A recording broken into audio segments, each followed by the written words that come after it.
conversar um pouco sobre o choque elétrico, os seus mecanismos e efeitos no corpo humano.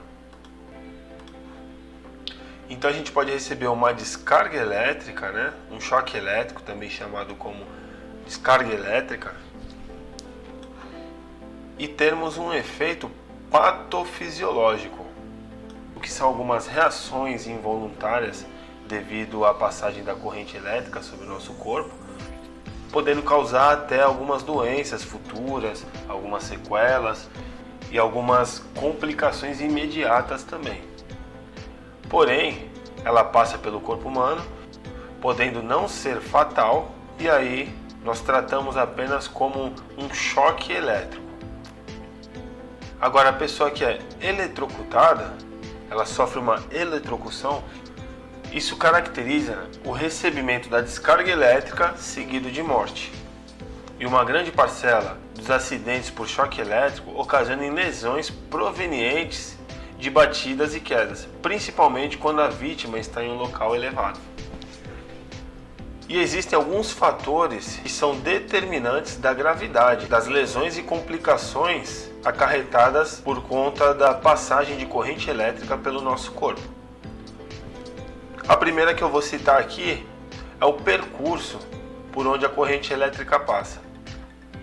Devo trazer aqui uma atenção especial à passagem de corrente elétrica pelo coração, seja qual for o caminho. Seja de uma extremidade de um braço para o outro, seja cruzando o corpo por inteiro, né, dos pés à cabeça, ou no sentido contrário também, da cabeça aos pés, cruzando o corpo da cabeça aos braços, ou no sentido contrário também, ou então do braço aos pés. O problema maior sempre é quando ocorre a passagem pelo coração.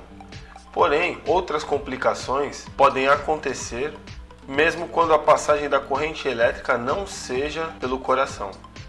Aqui está o exemplo entre as duas pernas, né?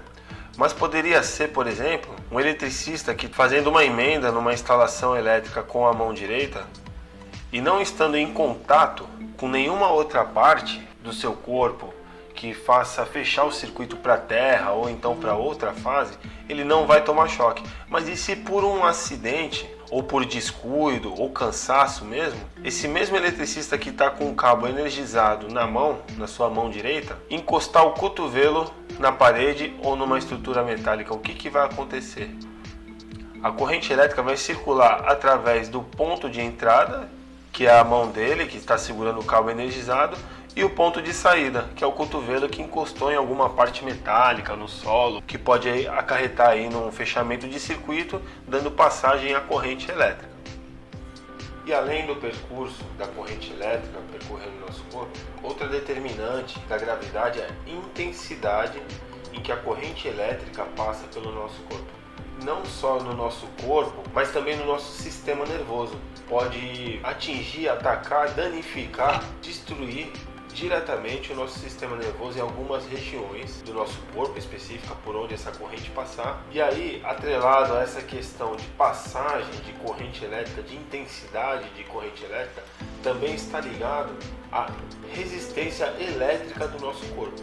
A resistência elétrica do nosso corpo pode variar o nível de hidratação, o suor corporal naquele momento, se você está úmido por algum motivo.